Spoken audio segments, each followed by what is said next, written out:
Welcome in, everyone. Starting a little late on this Tuesday night, but the last night of September. Appreciate you checking in, taking a quick view of our downtown skyline. Not much sunlight left there. The sunset pretty much over, but enjoy the bright lights of the bridges and the multiple colors. Appreciate you joining us tonight on this edition of Wave News Extra. It's going to be, of course, Jose Sosaya here in the Wave Now studio. Let's jump right in to perhaps the story we're going to be tracking as the night goes on, which looks like the looming government shutdown in Washington, D.C. House Democrats are on duty. House Republicans are on vacation. I think we're headed to a shutdown because the Democrats won't do the right thing. So it is 8:08. We've now looking at less than 4 hours, counting down just after 1 minute after midnight, the deadline for Congress to avoid the shutdown. But right now, it seems leaders of both parties pinning that on each other. As we take a little look at what's at stake, the U.S., of course, in conversations and reporting we've been following and looking at, impacts on a national scale, discussions about rising prices. Most national parks would close. Many federal workers would be furloughed.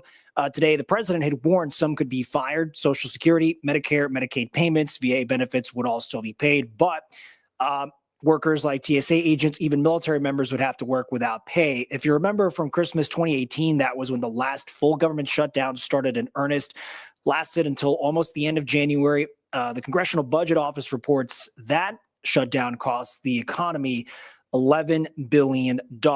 So a little bit of the macro look at what we'll be looking at should the shutdown indeed go into effect as we wrap up tonight, heading into tomorrow, Wednesday. And as we keep our eyes on Capitol Hill, consequences of a shutdown will become more real here at home. The potential to impact tens of thousands of federal workers in Kentucky and Indiana, lawmakers on both sides, as far as the main two parties are concerned, calling on their leadership to get a deal done. Our Logan Perone spent some time today looking and trying to make sense of what is at stake for people across Louisville and southern Indiana. And this is where our Logan Perone had gleaned some of today's updates. Tens of thousands of federal workers across Kentucky and southern Indiana are watching Washington.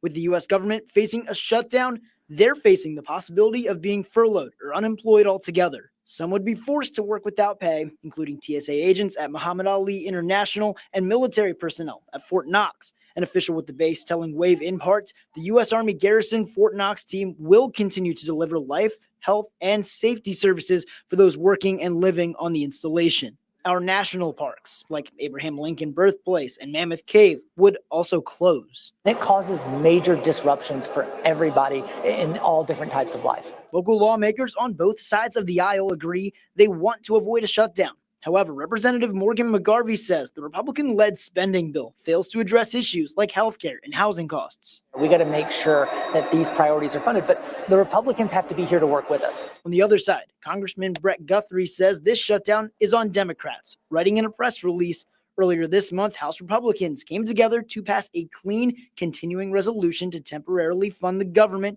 and avoid a lapse in government funding. If Democrats in the Senate fail to act by midnight, the shutdown will be on their hands. If that happens, some things will remain untouched. Social Security, Medicare, Medicaid payments, and VA benefits will continue. Postal Service will also continue as normal. And here in Louisville, the Army Corps of Engineers will also continue construction of the new VA hospital without interruption.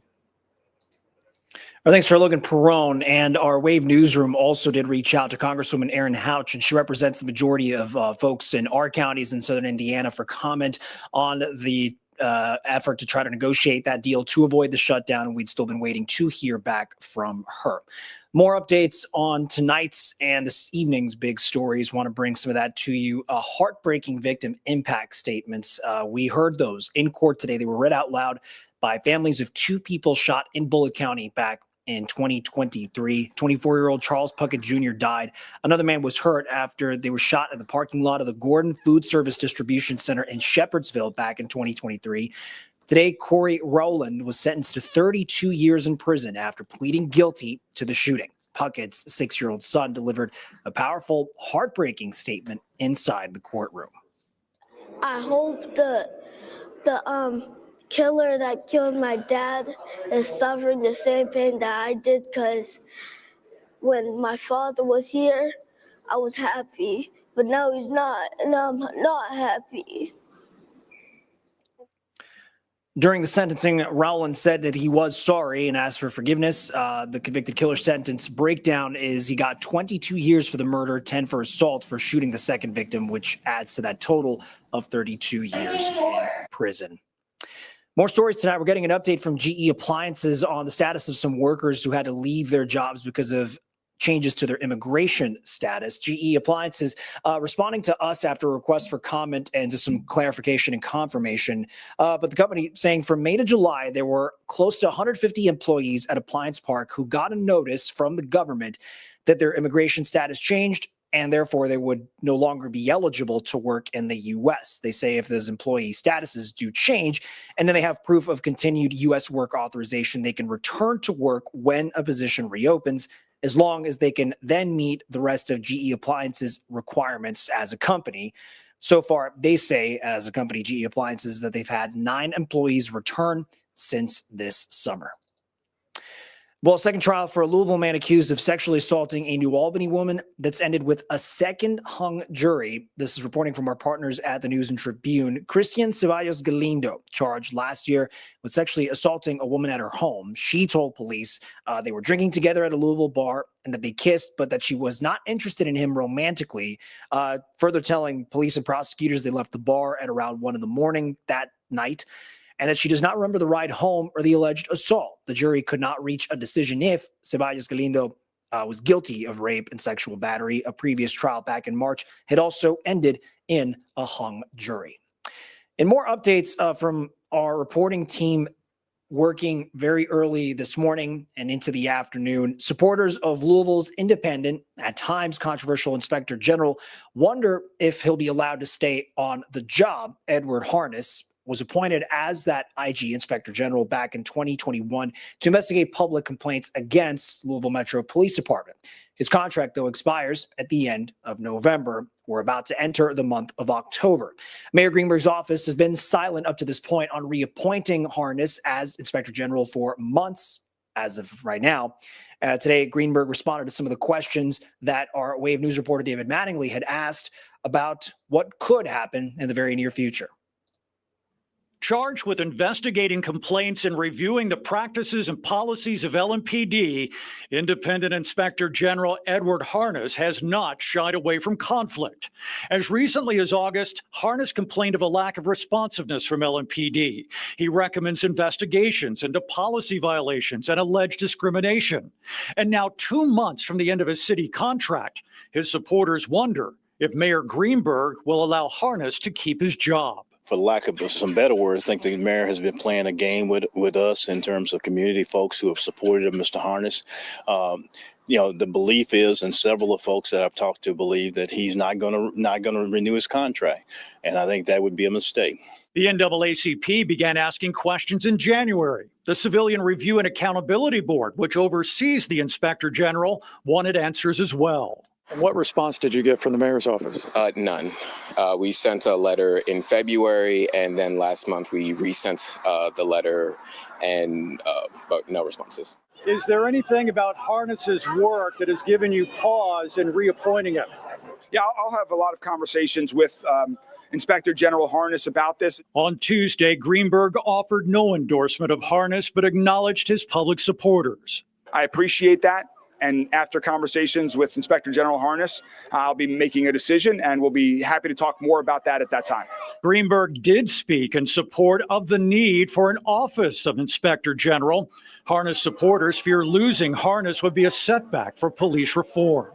He's brought a large amount of experience into the office of Inspector General, and it would be a huge loss at this time for us to lose that voice and that role. So David Mattingly with that report this evening. As for reaching out to the IG's office, Mr. Harness telling Wave News the last conversation he had with Mayor Greenberg was actually in January. And while waiting word on his future for the short and the long term, he said the work of his office is going to continue.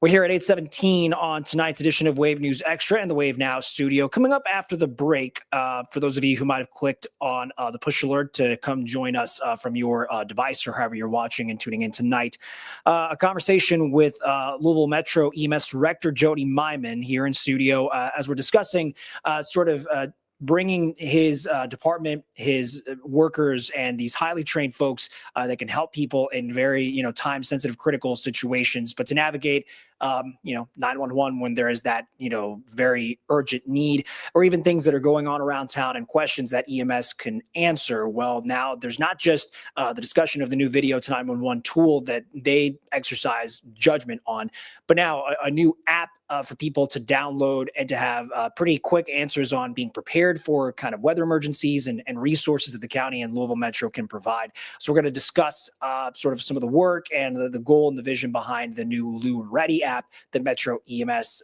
has now rolled out. So we're going to have that conversation with Jody Myman when we come back after the break here on Wave News Extra.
Good evening, everyone. Thanks for joining us tonight on this edition of Wave News Extra. We're here in the Wave Now studio. Love to have guests to discuss the projects and the things they've got going on as a benefit to us in the community. Tonight's example is Louisville Metro Emergency Management Services Director, Jody Myman. I hope I'm getting all that together, Jody. Is that all good?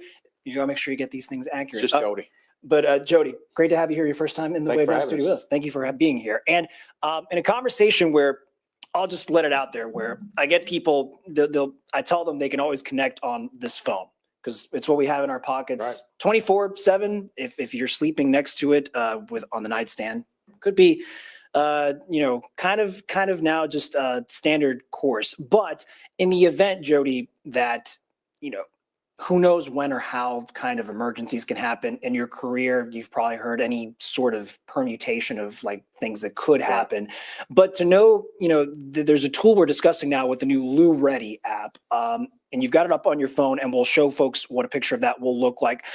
In a nutshell, how would you describe folks as you encourage them to download the LouReady app? What is its ultimate goal? It's a one-stop shop. So we've put as much information as the technology allows us to do for now, where people can hopefully go to that and they get every kind of information that they need, whether it's just traffic emergencies that are out there, all the way up to a severe weather, emergency or a chemical spill or something that's going on. So like I said, it's a one-stop shop, and you can also, go on there and see what to do before emergencies, but also during and after emergencies as well. So there's an educational component It in is. this too. I always like to ask if you can always pinpoint, like, was there that, the perfect storybook conversation or example that you're like, gosh, the app would be ideal in this situation. Can you think of what the timeline's been like to get this app ready for the community? It's been a couple years. We needed to get the funding, obviously, because, and we needed to see what best fit our scenario. And luckily we were able to get it through one of our current vendors. So it was a little bit cheaper, but, and then, get the right staff together to make sure that they put it together. They did a phenomenal job. I mean, it's like, you can see the app, and hopefully those of you that download it can see how easy it is to use. But, it's been a couple-year process. It was just something that I saw in another city, a couple years ago, and technology is always changing. So just to make sure that we're up with the right technology and the best way that we can get to the public. How would you describe, and I know you have it up on your phone, and we'll show those pictures up, as far as the front or the top homepage is concerned? It seems like most of folks' questions are in those categories. I think they can understand what's going on. I'm picturing perhaps like my in-laws or my grandparents and being like, I hope if you have to explain how to do things, you try to make it as user-friendly as possible. Well, what we tried to do was go back through, I've been here 10 years, so go back through our press conferences and see what we were putting on the screens behind there during a winter weather emergency, or a severe weather, or a chemical emergency that we had or something, and what we were trying to tell the public, and try to get that all in one app. And then it coincides with each other as well. So, if there's an evacuation versus a shelter in place, how to put a ready kit together, whether you're in your car or in your house for some type of emergency. So everything we think that the public needs is actually on this app. And, it's sort of, you're reaching folks wherever they're going to be, as long as they make sure to download the app and it's there at their fingertips. I guess, how fascinating is it to say, you saw that example in other cities, and here we are, bringing Louisville up to date on this kind of technology, and just being in the world where we're, I guess, so very technologically connected, as it were. Well, and I've got kids, and it seems like the age that parents are getting their kids phones, which is a good thing. I mean, it's good to be able to communicate with your kids, however you want to do that, as a family member, but, make sure that they understand how to use this as well, because they could be out on a walk, they could be at a playground, they could be somewhere where something might be going on, and they should be able to go through here and tell them. We can also put real-time information as like a banner on the top, like an emergency banner across the top of it. So if we see something that's going on that we need to get out to the public, we can put that on there and really alert them and make it noticeable for them to see. I was noticing, of course, because you'll have questions from a lot of us in the studio. Dawn was offering this example. I hadn't thought about this, but you guys think about all the different permutations of things that could happen. It was the example she gave of if someone wanted to feel a little extra safe going out on a walk, and there's a tool or an option there to say, like, well, you could share your location through that, and they can sort of keep tabs, as it were, on you, but just as a safety precaution. Yeah. Right? So it's called Safe Walk. You go on there and you can initiate who your friend's going to be. Okay. And then you can let them know your location and then where you're going to end up. Because if you're doing a walk around a neighborhood, you're going to end up in the same spot. But if you're just walking across the parking lot, from where you park at to going into your place of business or whatever, but, and then they can monitor that and actually make sure that you get to that location. So it's a good thing. Ease of mind for sure. Absolutely. Well, so I'm thinking, it's great to have this technology. I imagine you've been fielding a lot of questions too, when it comes to when we got word of the new video to 911 service. And I'm thinking about that, and like, even for someone who, like, I've had, a smartphone for years, but that is an option, taking like a FaceTime, a face to video conversation for granted. I guess, how much of a game changer do you think that is? So it's big time, actually. And it's separate from the app. So Sure. The 911 call comes in, depending on if our call taker and what they're trained to do and ask for, if they see a need and they can, they see that it could help the situation and maybe help them gather more information, they can send a text back to the person to make them initiate that and accept it and say yes. And then they can see their video. We can actually, we can blur that out as well because we want to protect our call takers and dispatchers, to where they may not want to see something that's, on scene, but we can also, or we'll be able to eventually send that out to the responders in the field. So they'll be able to see what the caller is actually sending in to make sure that they don't go into a situation that they shouldn't get into. Sure. It's just you're assessing the situation at any given moment. Has it been at work? Has it been fascinating sort of discussing for the training curve, as it were, with this kind of technology? If you're like, well, if we hire younger workers, maybe there's less of that gap, but not to say that your seasoned veterans are like, well, the tool is going to make your job a lot easier, but it's just sort of like adjusting to how this is going to work. I'll be honest with you. I can't say enough about our call takers and dispatchers because we've thrown so much new technology towards them in the last couple of years, all the way back from a complete new computer-aided dispatch program to some of the technology that you're seeing today. So, they're doing a really good job of accepting it and realizing that, hey, this is, it's going to be tough on them to learn it, but once they start to learn it and master it, then it's going to be a good implementation for the people in the field, and hopefully, potentially save some of our responders and the lives of the public as well in the process.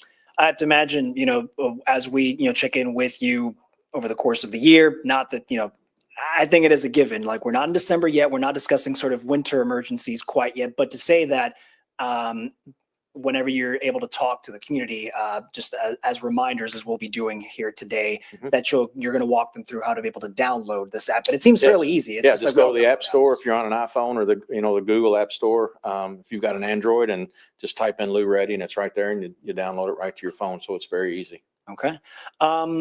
Jody, anything I haven't asked as far as tools or specific, maybe, because maybe, there's so much to go through there, but is there something you're particularly interested in? Yeah. And it's, we're very proud of what we've done with the weather part of it, because we've bought a live weather cam that's on top of one of the high-rise towers downtown. And we're going to end up putting several more throughout the county, where, if you remember the tornado from the 4th of July a couple of years ago, it was an unwarned storm because it came down and did some damage in a small area between the radar loops. So this is something that between us and the National Weather Service, they'll be able to have this and take a look at it and maybe warn a storm by something they see on a camera. So, and it's open to the public as well. So it's live. And I'm staring at it right now, but I'll make sure we'll it's live, and it's got real-time weather data. So, we're going to put some of the other ones at it. It could help responders during a hazardous materials incident, where they'll get real-time weather data at those locations. So it's a very good tool. Like I said, it's something we're proud of, and we hope to take advantage of it.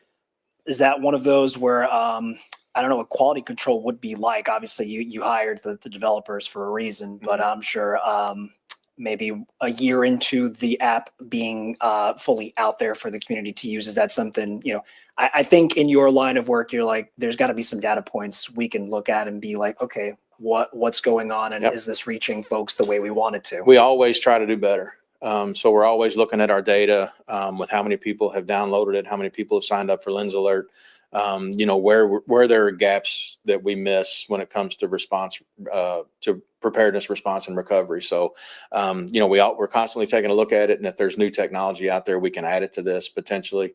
If there's something that's not being used on the app, maybe we take it away and put something else that may be more valuable to the public. So we're always looking to do better. All right. Excellent. I'm trying to think. You might have answered all my questions, Jody. No, I appreciate you having us. No, appreciate you having us. I'll make sure to, remind folks, LouReady, LOU, the word ready, all together, downloaded on the App Store or for your Google apps, which, sorry, folks, I don't have an Android. I just default to calling it the App Store. I'm gonna, some people are gonna get ruffled, but that's okay on the stream. Appreciate Jody. Thanks for coming by. You. If there's ever anything, as a platform, reach of the streaming audience here in the Wave Now studio, we'd be more than happy to have you come back whenever that's the time. Appreciate Jody Myman's time. We're gonna take a quick break and be right back with much more of tonight's Wave News Extra. We'll see you all in a bit.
Welcome back into tonight's Wave News Extra 8:33, and there are two new police vehicles that are almost ready, about to hit the streets of downtown Louisville. Take a look here from the Louisville Metro Police Foundation as they unveiled these two new, what they're calling high visibility crime deterrence utility vehicles. The Police Foundation saying these vehicles will provide officers who are out patrolling downtown a, quote, safe, innovative way to stay accessible and visible, not only for Louisville residents, but for visitors from out of town as well. Officers want to do their job. They want to do them well, and they want to serve the community. And it is extremely important that we have the support of all of these entities while we're doing it. The unveiling of the new vehicles about wraps up Law Enforcement Appreciation Month in recognition of their service of local law enforcement. The month of September was also chosen to honor Officer Peter, and I apologize if Officer Grignon, Officer Grignon's name, the first LMPD officer who died in the line of duty after the city-county merger. Today would be his 48th birthday today. All right, moving on to the next stories we're working on Wave News Extra. We're learning just how many people are in custody as ICE detainees at the Clark County Jail in southern Indiana. Reporting from the News and Tribune, finding out the jail has held 336 detainees since it became a holding facility in April. County Sheriff Scotty Maples says as of Friday, the jail had 84 detainees, 26 men, 58 women. Maples says they took in more women because they had more space for the female dormitories. The holding facility is allowed to take up to 150 people at a time and can hold each person for up to 30 days. Clark County, as part of the contract, receives $90 a day per person from the federal government. More updates tonight. Finding out more people are being kicked off of their SNAP benefits in Kentucky, according to reporting from the Associated Press. They're looking at the number of disqualifications, and they've gone up in the last 5 years. The Kentucky Cabinet for Health and Family Services reviewed hundreds of fraud cases that are reliant on transactional data, the goal then being taking away people's food benefits. Federal data from 2023 shows Kentucky was second in the nation in disqualifying people from the SNAP program. Over the last decade, disqualifications went up from fewer than 100 in 2015 to more than 1,800 by the year 2023. A judge of Franklin County had ordered the cabinet to stop disqualifying people based solely, though, on transactional data. But since the decision, at least 3 lawsuits alleging the health agency continues to bring such cases. Those have been filed since then.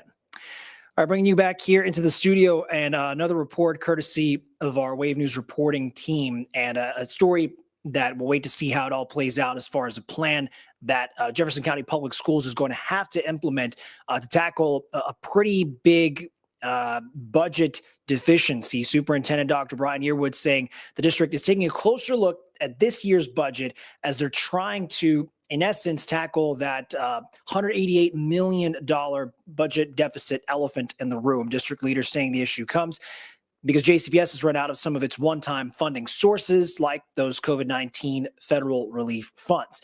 So Wave News reporter Fernando Garcia Francescini wanted to look into how the district plans on tackling this issue. The number that I was given was not 132 million at that time. JCPS Superintendent Dr. Brian Yearwood says he was not made aware of just how bad the district's financial situation was before taking the job earlier this year. I understand that people at home are frustrated. I am frustrated. This is not a situation we should be in. But district leaders say running out of one-time funding sources like COVID-19 relief funds, for example, is forcing them to cut more than $130 million from the 2026-2027 school year budget. I can't definitively say X and Y are going to happen. Right now, there's a lot on the table. We have just not landed on the solution yet. While the district is remaining tight-lipped about what may get cut, Dr. Yearwood emphasized they won't be cutting teaching positions. Dr. Yearwood also says there will be no reductions in the base daily pay for staff working directly in schools. That's good news for the president of the Jefferson County Teachers Association. So Dr. Yearwood has publicly pledged several times not to make any cuts to salaries. District leaders say they're also protecting the learning environment in schools when thinking of budget cuts. Shepard says that's also part of the agreement teachers have with JCPS. There are things in the contract that protect things that we know are best for kids, like having small class sizes.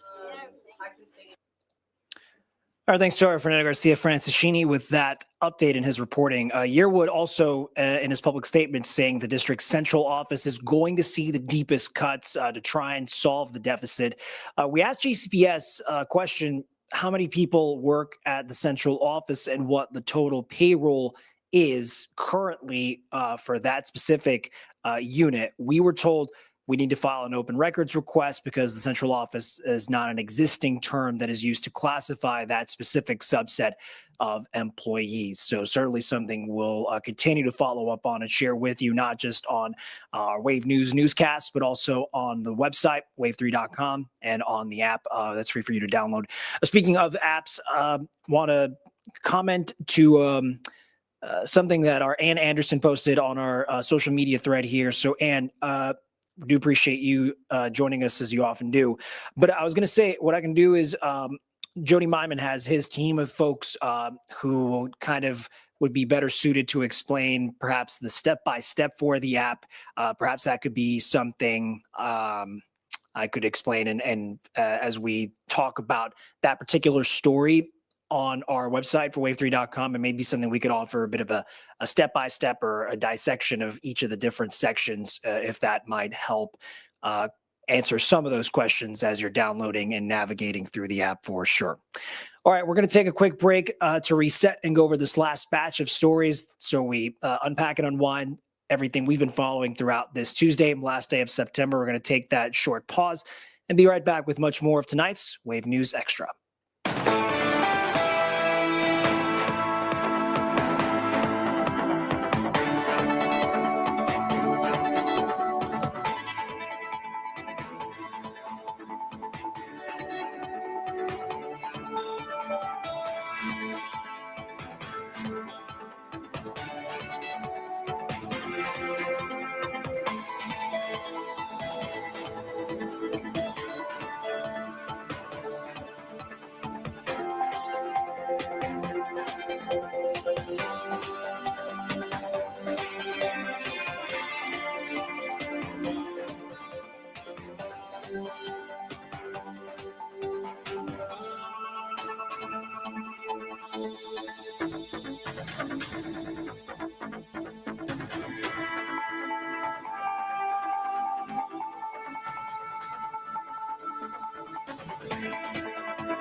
Here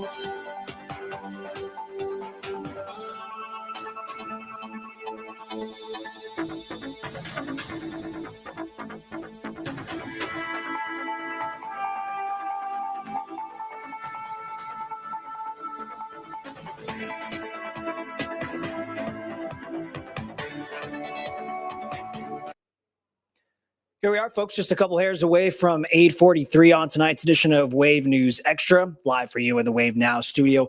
Talking a little bit about the markets, as it were, as far as consumer finances. Mortgage rates are starting to finally come down, if slowly, but they are. Many financial experts saying that is certainly good news for the housing market. If you bought a home when rates were higher than you would have liked, you might be asking when, if now, is a good time to maybe refinance. Reporter Jen Sullivan is explaining some of the pros and cons of the timing, as it were, in this very short-term window. The American dream of owning a home has remained just a dream for many potential buyers, as the reality of high prices and high interest rates has shut them out. The elevated mortgage rate reduced the transaction activity. Lawrence Yoon with the National Association of Realtors says home sale prices aren't likely to come down anytime soon, but lower interest rates will make owning a home a little more affordable. As of last week, a 30-year fixed mortgage rate was 6.3%, according to Freddie Mac. In mid-January, that number was more than 7%. If you did buy a home when rates were much higher, is now a good time to refinance your mortgage and get a lower rate? The bigger spread that you can have between the rate you have now and the rate you'll get in the future, the faster that break-even point is going to arrive. Stephen Cates with Bankrate says refinancing your mortgage can be expensive. It typically costs between 2 to 6% of the new loan amount. Then there's closing fees. Bankrate came up with this list breaking down just how much you can expect in other costs. You're going to be doing a lot of work because essentially you're rerunning an entire contract for your home. Kate says you have to really crunch the numbers, and it may be better to wait until rates come down more. You may be slightly worse off financially in terms of, the net benefit to you over the next few months or even few years. If you do want to refinance, Cates recommends shopping around for the best rate. You don't have to stay with your current lender. And make sure your credit score is good. The higher your score, the better rate you'll likely get. For Consumer Watch, I'm Jen Sullivan. Checking in now on stories close to our neck of the woods. The Jeffersonville Police Department is swearing in their new police chief and an assistant chief after some pretty abrupt changes that we've been following up on when that first became breaking news. Chief Scott McVoy, who you see there on the left, and Assistant Chief Joshua Lynch will be sworn in during a ceremony tomorrow. Chief McVoy, a 17-year veteran within just general law enforcement, has been interim chief of police, serving prior to that as assistant since 2015, and future assistant chief Lynch has served as an officer since 2003. In his decades of service, he's worked as patrol officer, a field training officer, and a crisis negotiator. Now, these appointments come after former chief Kenny Kavanaugh stepped down in August from his position to take on the new role, a lower ranking, as it were, within the department. Jeffersonville Mayor Mike Moore says, quote, ongoing financial pressures led to that particular decision, and it was a result, leaders argued, from Senate Bill 1 and the department's overtime costs to pay the employees. For now, Kavanaugh is staying in the department, though, but working as a captain. Well, Speed Art Museum is going to open its new art park tomorrow. It's going to host this free outdoor celebration. The park is going to add a green space outside the museum itself. The museum staff telling us they hope that this creates new opportunities for guests to connect through art and nature together. There will be a full day of outdoor art experiences, performances, and activities, and this is all free and open to the public for whoever wants to come. More stories tonight. There's going to be work to improve public libraries in Louisville, including a pretty big project at the main library downtown. It's on York Street. It's the center of the system, as it were. Around 400,000 visitors come through there every year, and there's an $11 million renovation that started there back in December of 2022. Right now, still big portions of the library's collection is still off limits. We did hear a little bit of commentary on the progress from Mayor Craig Greenberg about several options to continue the work, including setting up some temporary closures. If we do have to temporarily close the main library for this construction work, we will ensure that there are plenty of services available for all library users. People who use it for respite, people who use the library for computer services, who use it to print out paper, who use it for job searches, and the like. Mayor Greenberg says a final decision will be made soon, though, on the main library. A renovated Parkland library opened in February. As for the Portland and Fern Creek libraries, all that is still under construction. One more story I want to share with you tonight, and it's part of our What's Good series, highlighting really, kind projects, missions, things people are doing out there in our neck of the woods, all over Wave Country. No shortage of people wanting to help other people, as it were. So Wave News anchor Myra Ansari learned there's a group in Southern Indiana using their creativity, some fabric, and thread to pass on a little bit of love, piece by piece. Inside St. Paul Episcopal Church's carriage house in New Albany is a well-kept secret. Do you think people realize what's going on inside this church? Nobody knows. A group of women. I retired about 3 years ago. Well, anybody is welcome. I wanted to have that heritage for my family of making quilts. Who make up the Southern Indiana Quilt Guild. And like I said, I'm a terrible seamstress and nothing is pretty and straight. It takes patience. Takes a lot of patience.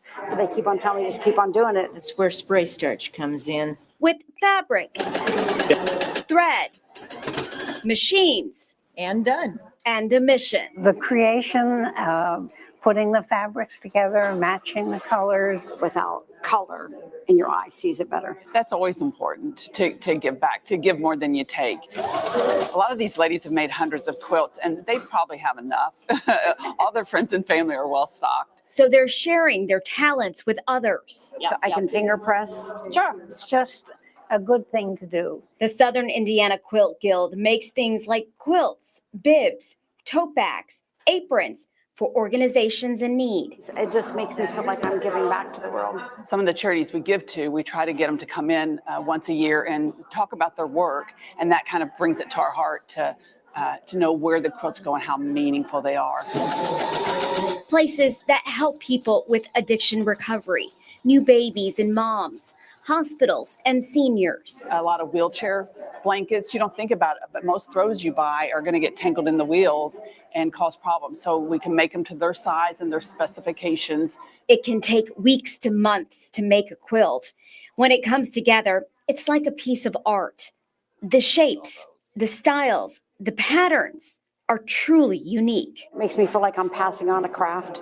For the group, they are doing wonderful work. It's a way to socialize, learn, and pass on something they made with love. We're also privileged, so many of us, and have a house full of blankets that we fight over on our couch. So it's somebody else's turn to take some of our time and talent and share that and let them wrap up and be warm in it. All right, thanks to Myra for sharing that story. The Guild welcomes anybody that's over 14 years old who's interested in quilt making to join them. They meet the third Monday each month at 10 in the morning at St. Paul's Episcopal Church Carriage House that's off of East Main Street in New Albany.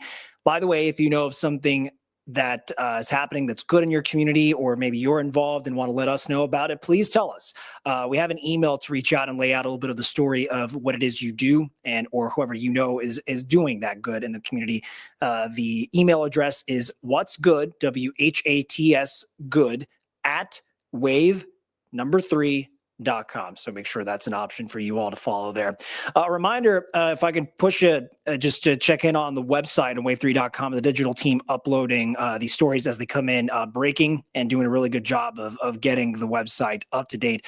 And forgive this pause frame of me, I guess in the middle, because this is where the feed for the thumbnail goes into Wave News Extra. But regardless, the headline, of course, finding out unfortunate case at Atherton High of a case of whooping cough. So something you could definitely read up on where we got this information, the update, where things stand on wave3.com.